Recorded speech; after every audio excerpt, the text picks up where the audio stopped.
What is going on, Colts Nation? Welcome back to another episode of Bring the Juice. Your guys, Cody and Derek here, coming to you before free agency officially kicks off. Legal tampering on Monday, official free agency on Wednesday.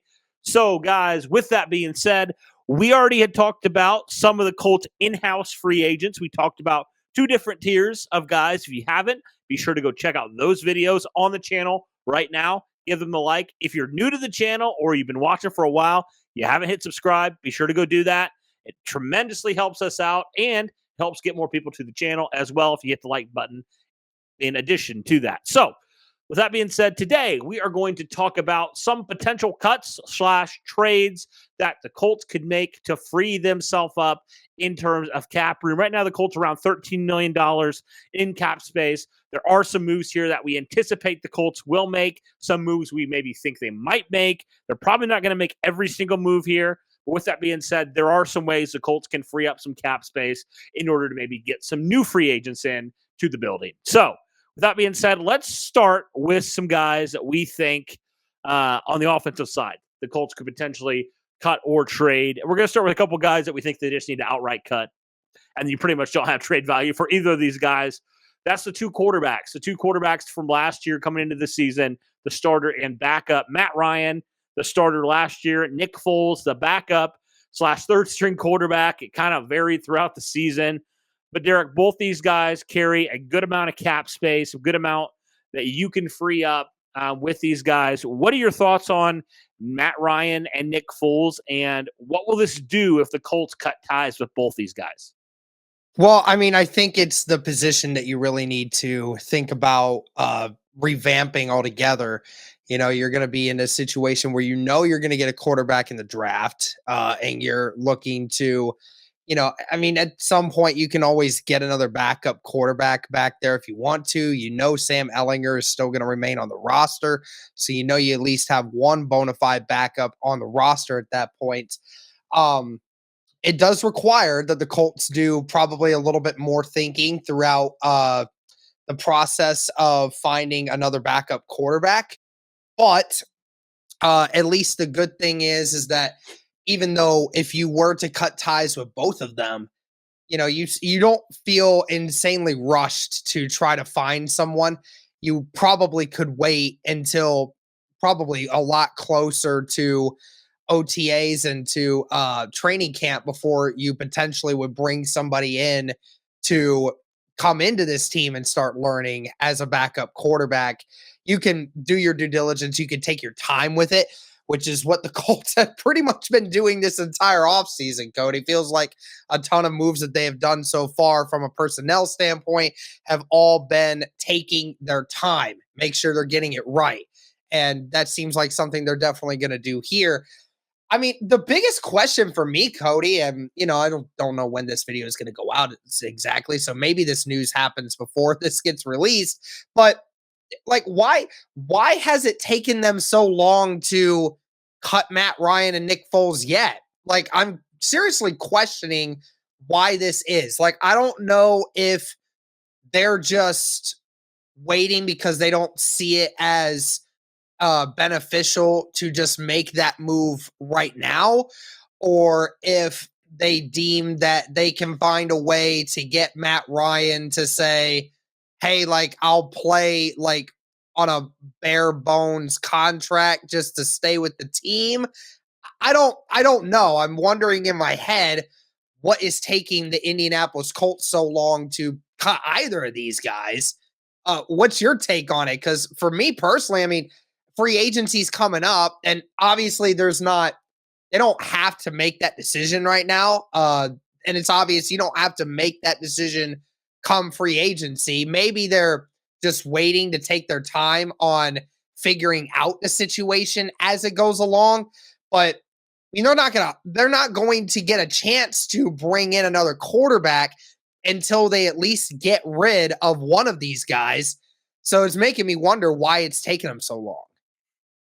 I do wonder, and I could be wrong on this, but like, is Matt Ryan like pondering retirement. That's kind of where my first thought goes, is like, is he going back and forth? And the Colts are like, okay, like we'll give you time, but you need to give us a decision, because either we're cutting you or you're retiring. Like, I could maybe see that being a scenario where the Colts are. I believe it's like, I don't remember what the date is. I want to say sometime next week, the Colts need to make a decision on Matt Ryan. But if they do indeed cut him, that will save them a good amount of money. In fact, that will save them $17.2 million in cap space. And they'll eat around $18 million in dead cap with that. And I know, like, if Matt Ryan retires, they'd get even more money. I don't have the exact number right in front of me, but they get more than $17.2 million back in cap space if Matt Ryan does hang it up. So maybe they're like, hey, that's a good chunk. We're going to give him as much time as he needs, right? Up to a point, obviously. With Nick Foles, I don't really know why that's happening. I mean, you sign him to a 2-year contract. Really, I think the only reason he came here was because of Frank Reich. So I really don't see a scenario where he stays around. And, you can save a couple million by cutting him as well. So, yeah, maybe they're just they don't feel rushed. They're taking their time. They've just been, like you said, so methodical with just about everything so far. But it's not like they haven't even made a move yet in free agency in terms of their own guys. They haven't really done a whole lot. So maybe they are playing a little bit of catch up. So I'm not entirely sure, but yeah, certainly I think these are two moves that definitely need to happen sooner rather than later, so the Colts can start kind of reshaping that quarterback room altogether. So both those guys are guys that I think pretty easily we could say cut them. Another guy who I really thought got overpaid last year in free agency by the Colts as they brought him back was MoalaCox. He signed a 3-year extension last offseason. And if the Colts did cut him, he would eat a dead cap of $2.39 million, but they'd save a little under $3 million, $2.91 million with this cut. I mean, Derek, for a tight end, that was really the third tight end on the roster at the end of the year, in the depth chart. He didn't really do a whole lot. Mm-hmm. He was clearly outplayed by the two young guys. I mean, doesn't really make a whole lot of sense to keep MoalaCox, especially on that contract, on the roster, does it? It really doesn't make a whole lot of sense to me for a guy that catches 15, 20 passes last year. Like, doesn't make a whole lot of sense for that contract to keep him on the roster. Now, I will say this. The Colts' new tight end coach, I guess, old/new, Tom Manning, who was with the Colts with MoalaCox back in 2018, maybe he does see him and he still sees something in him, and maybe they just rework that contract. I could see that being a possibility. Well, what are your thoughts on Mo and just kind of the current state of his contract with the team? Well, I mean, if I had to make the decision, if I was playing GM, then I would love to tell MoalaCox or ask MoalaCox to restructure that deal. Now, will MoalaCox go for that? I don't know, because your issue is Ballard, like you said, severely overpaid him. He's getting $6 million a year. And I mean, based off of, his stats last year, virtually non-existent except for one game last year against the Tennessee Titans, in which a game we lost. So, there was really only one game last year where MoalaCox was even an impact from a statistical standpoint in a game last year, which is really unfair to MoalaCox because we talk all the time about his statistics, but the problem was there were multiple times, Cody, that I think we all agree that for the tight end group in general, outside of maybe Kylan Granson, the tight end group got screwed so many different ways last year because of how Frank Reich coached them and a bunch of other things and how their offensive system worked. MoalaCox, for the majority of the year, was utilized as a just blocking tight end. And then Jelani Woods was the primary guy at the end of the year, even though at the beginning of the year, or even also at the end of the year, Jelani Woods was doing so well. And then another game, he just disappeared.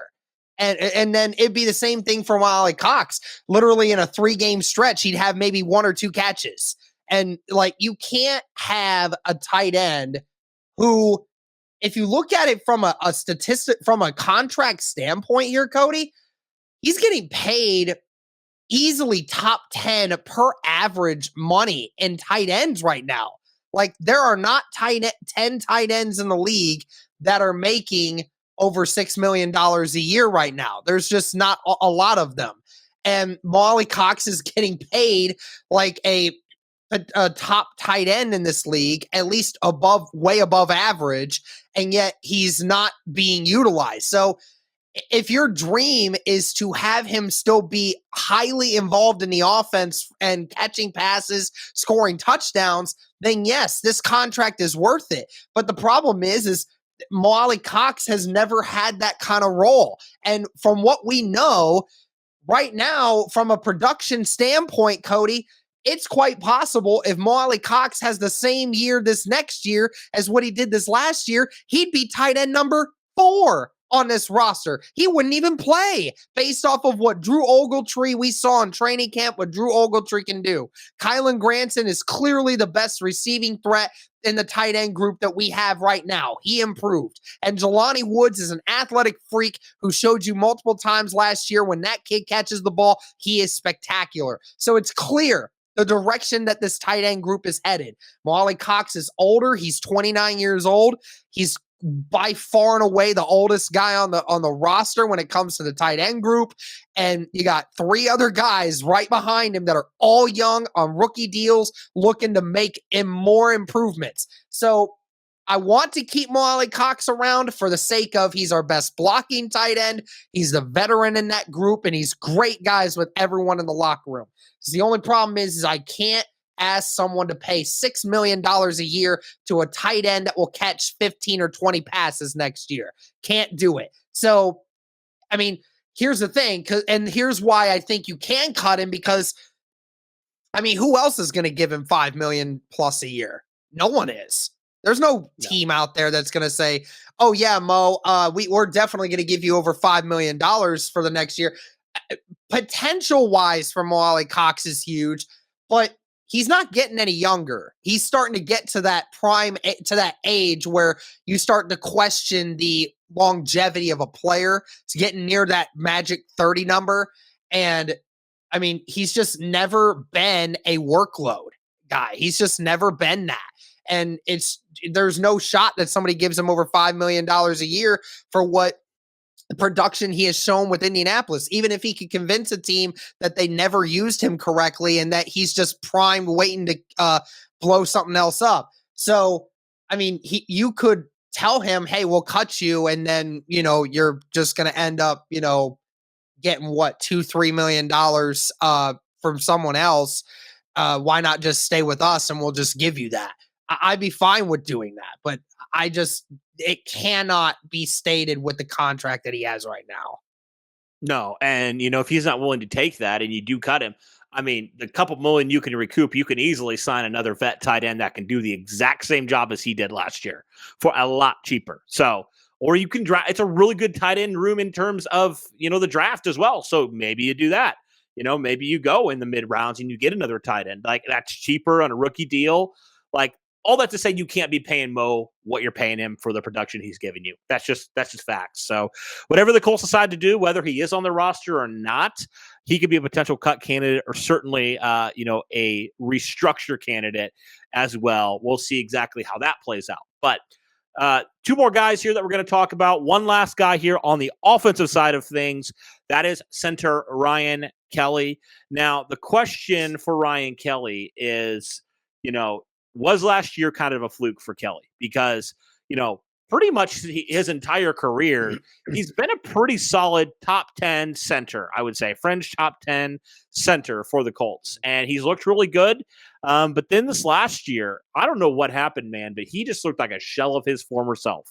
He just was missing assignments, was just doing things that, like, as a veteran, you just can't do in this league. Mm-hmm. And, for what you're paying him right now and what you're paying this offensive line, one of the highest paid offensive lines in the NFL, you can't have a player fall off like that. You just can't. And so with Ryan Kelly, here's the situation. I do feel like he does have a little bit more of a trade opportunity here. Obviously, there's some teams that might be interested. Maybe you do include him in a package, if you're trying to trade up with Chicago or Arizona, who Arizona just is looking for a center now. So maybe that is a good fit. But regardless of what you do, you can't pay Ryan Kelly what you're paying him. I just don't feel like you can, unless you have confidence that he can be what he was. Because if he can be a top 10 center, then sure, he's being paid like that. But like if you feel like we have Danny Pinter, we'll draft a center or we'll sign one in free agency and we'll roll. Like you can do that. But what are your thoughts here on Ryan Kelly and just the current contract and where he's at here? Yeah, I mean, base salary for him this year is going to be just over $9 million. And then in 2024, he's getting paid over $11 million.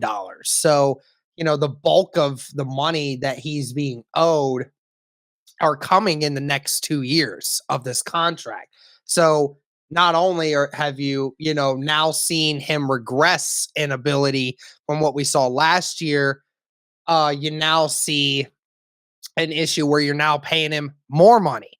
So it's a tough one. And I mean, honestly, Cody, this is one of those positions where I feel confident in the Colts' ability that if they didn't trade away their second round draft pick this year, or even their third rounder, I believe that this draft class has a very strong center class. The top, I'd say four or five centers in the draft class this year are all guys that immediately could come in, Cody, and be starters on this offensive line.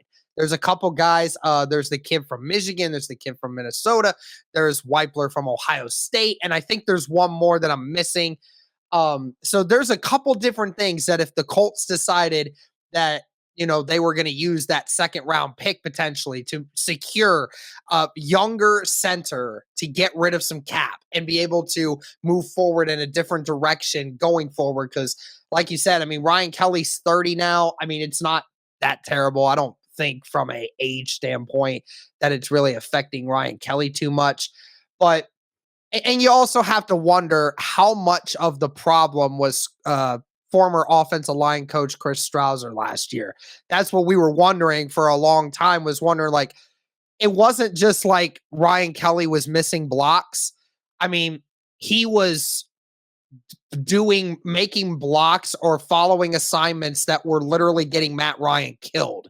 Like there were multiple times where he allowed guys to just walk through the opposing A gap just untouched and allowed them to just murder Matt Ryan in the backfield. And we're wondering, like, what the heck is going on here? Is it a Ryan Kelly problem or is it an offensive line coach problem? Like, is it scheme problem?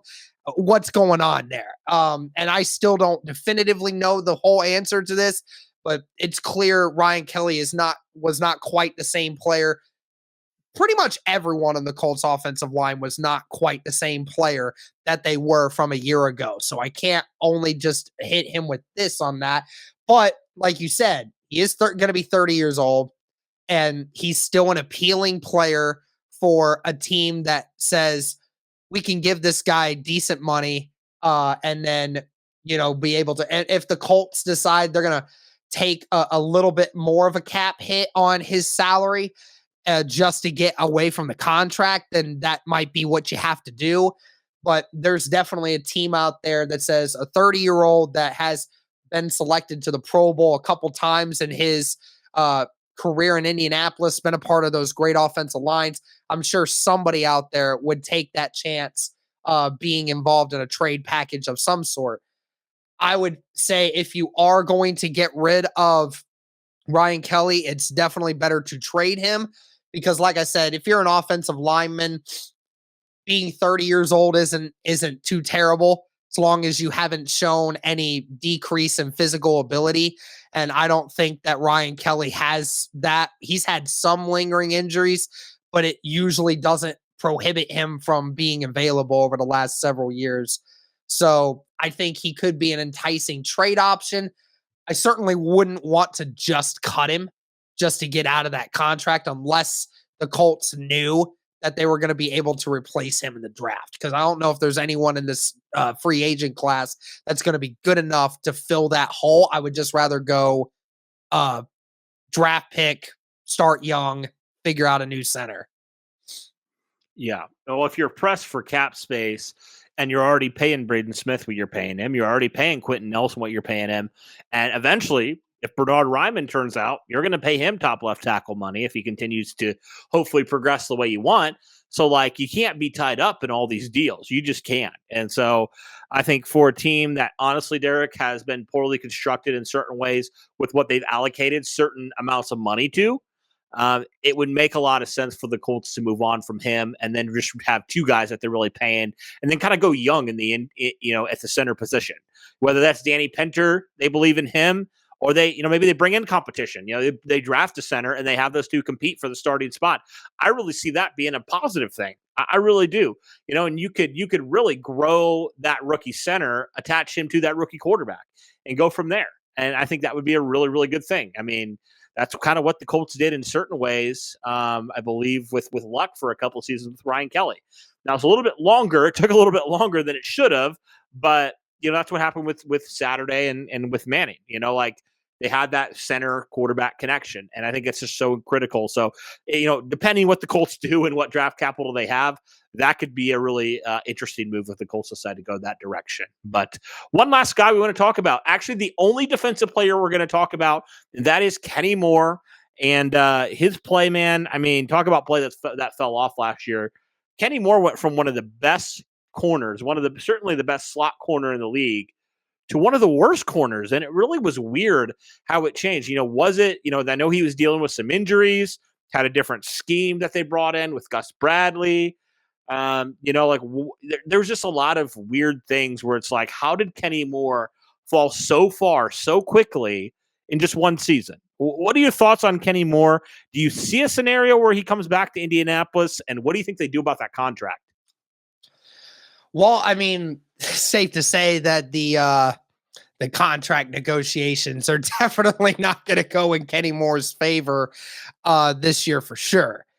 No doubt that it is going to be it's a tricky situation now, because despite what Kenny Moore has done in his short tenure here in Indianapolis, last year, again, it's a recency bias league. What have you done for me recently? Not what you did 5 years ago. What have you done for me recently? And all these teams look around and say, dang, dude, I mean, you dropped off, bro. I mean, you didn't play well at all. I mean, you came in there into your building talking to your GM saying, I'm going to hold out for some of these practices, trying to display a message that I want to get paid, even though your contract before, you were paid the most by a slot corner in all of NFL history at that point. And then, you crap the bed, bro. I mean, you were one of the biggest disappointments in the whole defense, man. I mean, you were getting targeted. You had a target on your back. People were looking to go after you, which is weird because all the years before, that was a mistake. And now it was a dream come true for teams, which is so odd for Kenny Moore. And that just not only hurts his value, but also hurts if the Colts were willing to deal him in a trade, the amount of teams that he can go to. And I know I keep bringing up Carolina and the Bears a lot, but I think that might be the only two realistic options that you would get for Kenny Moore if you're revolving around a trade deal, because the Bears, for obvious reasons, right? Matt Eberflus, that defense, he knows how to work in that defense. He knows that probably another Colts defender might be going there this offseason as well. So, and he knows Matt Eberflus, knows how it goes. So that would be a perfect situation for Kenny Moore. Maybe he gets back to his normal self playing in that kind of scheme. I know the schemes are kind of similar with each other, but they're not entirely the same. Maybe it makes it easier for Kenny Moore going back to Chicago, being with the guy that, he grew up, making a career of himself with, or Carolina, because again, he's, with Frank Reich. He obviously has a relationship with him there. That would be the only other thing I could think of, but why would you want to do a trade deal with Carolina, So yeah. It's rough because I certainly don't want to cut him, because we're already talking about how Brandon Faison may not be back, and you're just getting rid of what was the best slot corner in football just as of 2 years ago. And I just would hate to have to lose him just like that by cutting him. If you could get something in return for him in a trade, then that would be better, at least from the sense of, at least then you would, maybe if you're trying to get the right quarterback for yourself in the draft and you have a trade package, maybe that allows you to keep a second or third rounder for this year to allow you to go and get a cornerback that you need to replace him in that sort of circumstance. I mean, I would just hate to have to cut him because I don't think they'll do that. I think that Chris Ballard definitely does not want to have to do that. Now, of course, if Kenny Moore goes in there again and says, I won't play if I might get my money that I said I wanted, then, Ballard's going to, say, all right, chop and block, get out of here. But I just don't see that happening. And we've seen Colts fans say these trade scenarios with Kenny Moore all offseason. I mean, he has been one of the biggest names in the trade block scenario for Colts fans trying to figure out trade scenarios to get up to number one for with Chicago. It makes a lot of sense if you're looking at it from that perspective. But yeah, I mean, he definitely isn't making big money this next year, Cody, if he stays. And with the way his play was last year, it really hurts his ability to make money somewhere else. Let me throw out one more trade potential destination, Derek. Arizona. Jonathan Gannon worked with him in Indianapolis. The Colts try to trade up to 3. If they're just like, there's no way we're giving up 3 first-round picks or whatever the heck they're asking for up there in Chicago, we're going to go with Arizona. It's not that big of a leap. And, Jonathan Gannon has familiarity with Kenny Moore, and Arizona probably needs help at corner too. So is that a potential destination that helps sweeten the deal a little bit with that Arizona trade? Honestly, Arizona needs a center and they know Kenny Moore. So could that be 2 guys that Indy ships off in a trade? Could that be a scenario where you see that and you're like, it's actually works really well. And then the Colts don't have to give up near as much. They'll still have to give up a lot, but near as much as maybe they would have to otherwise. Mm-hmm. It's going to be interesting, man. I mean, I wonder if that's what the Colts are going to end up trying to do, is trade up to where we're going to be able to get a pick there, but I doubt it. Yeah, we'll see. I mean, it's going to be certainly interesting. They could help maybe save you a little bit of draft compensation if you deal off some of these players that still have some talent. So, yeah, guys, let us know your thoughts on some of these trade/cut candidates here for the Colts. Or anybody else that we missed that you would potentially put on this trade/cut list as well. Let us know these things in the comments below. But that will do it for this one, guys. Thank you so much for tuning in. Appreciate all your support. And as always, guys, go Colts.